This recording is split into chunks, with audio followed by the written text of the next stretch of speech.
Hi అండి. ఈరోజు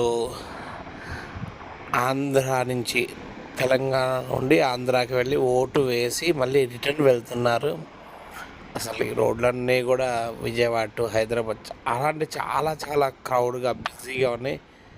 అసలు కార్లు అయితే లెక్కలేనన్ని విపరీతమైన కార్లు మళ్ళీ హైదరాబాద్ వెళ్తున్నాయి ఓటేసి.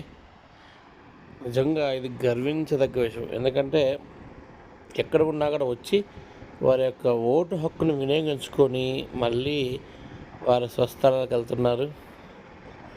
కాబట్టి ప్రతి ఒక్కరు కూడా ఇలా ఈ ఓటు హక్కును వినియోగించుకునేందుకు చాలా చాలా ఆనందదాయకంగా ఉంది. చూడండి ఎలా ఉందో ట్రాఫిక్ అయితే చాలా విపరీతంగా ఉన్నది. అసలు ఎన్ని కార్లు, ఎన్ని రకాల కార్లు ఉన్నాయో, ఎన్ని వేల కార్లు వెళ్తున్నాయో చూస్తుంటేనే ఇది